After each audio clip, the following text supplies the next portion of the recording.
just finished writing an article on spirituality and case management. Oh, okay. And I want to put I'm kind of the marketing person for our chaplains.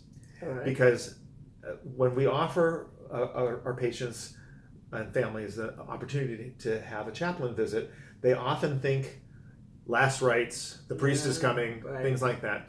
When in reality, a chaplain on hospice with a hospice program is a really nice person. These are friendly visitors whose focus is going to be about spirituality and spiritual concerns, and they basically come to you where you are. They're non-denominational. Their focus is really from more of a spiritual standpoint. If you happen to be Catholic and you have, or you happen to be Jewish, and you would like to have them arrange for someone from your particular faith practice to come and attend to you, this is a person who can help you with that.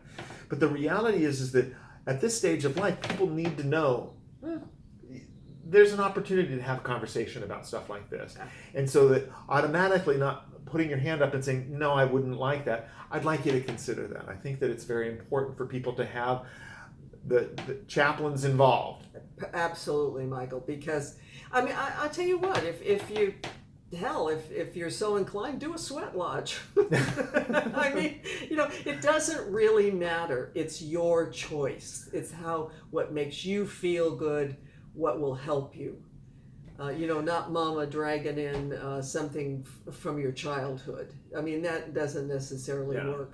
If you've changed, you've moved away from your traditional culture, whatever that is, or you had no culture at all, be your own guide. And I think the point about the chaplain is excellent. And that's kind of why I brought it up, because there's a lot of different ways to take this trip.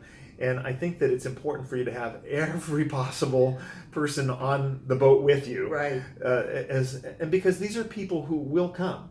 They will visit you, they will pray with you, they will get information for you. And I think the reality is that if it's important to you, it will be important to them as well. And so I always want to make sure that people know that it's not a bad thing to have a chaplain visit you. I frequently will arrange for a priest to come, and they do the sacrament of the sick, the anointing. All of that stuff is very valuable to certain people. And if you come from that particular faith perspective, having that available to you at that stage is crucial and very comforting. Very comforting. Well, and in the Jewish faith, you've got Orthodox, Conservative, and Reform. So again, you've got a whole spectrum. It doesn't necessarily have to be if you were raised Orthodox and you're really more on the liberal side and you suddenly have slipped to being a Reform, then that is your choice to have that particular group come in. So okay, we're on message 8. Yes. Okay, what's left behind, or you can't take it with you. Sorry. Closure, damage control, goodbye parties. The final scene, the body. Memories, memorials, and funerals. Closure. I like the whole concept of closure, because I think that an important piece to share at this time is that as you get closer to the end of this process, the volume of people that are going to be involved is going to be very small. Yes. It's not going to be the 300 or 4,000 people that you have as Facebook friends, or your 1,800 contacts on LinkedIn. Right. It's going to be very private, very personal. 3 to 5 people. Yeah. Who are important in your life. They could be family members, they could be close personal friends, but it's not a huge number of people. But prior to getting to that point, you may want to have some closure with some people. You may want to meet with people. You may want to have an opportunity to talk to somebody about something that's been pressing in your life, or that you want to say something to. And this is the time to do that. And being able to have some closure and being able to take care of that piece of business sometimes can be very comforting to you, and it can also help the other person. Right. So they know where they stand. I used to say all the time is that I'm always very honored to be included in this process at the end of life for my patients, because I know I am one of a very small handful of people that is visiting that person. I may be the only person. Exactly.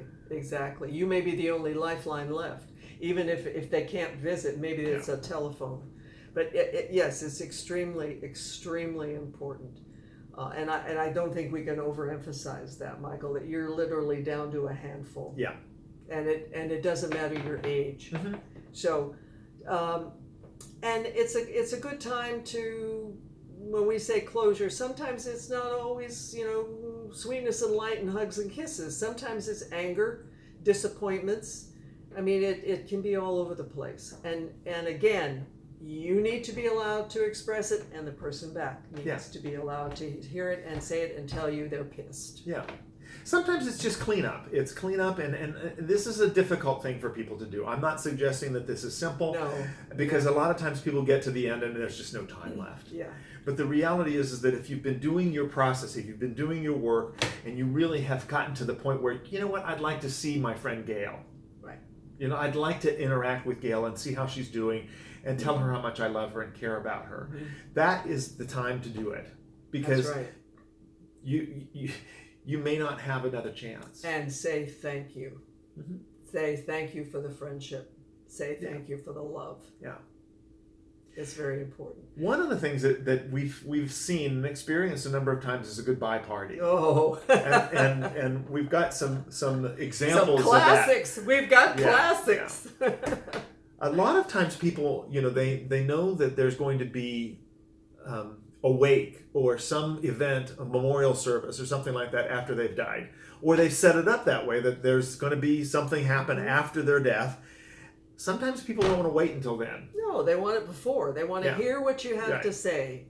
Good, again, good, bad, or indifferently. Yeah. Well, our classic was one of the gentlemen in our therapy group had a big, smashing, damn near black tie affair with the food, the caterers, absolutely. the musicians, the valet out front. Set him up in the back, flowers everywhere, with a video, and there were probably 75 people there. Yeah. And we did. We all told him, again, good, bad, or indifferent. I'm mad at you. Yeah. I love you. I need to say goodbye. It was an incredible day. A lot of people can't do that.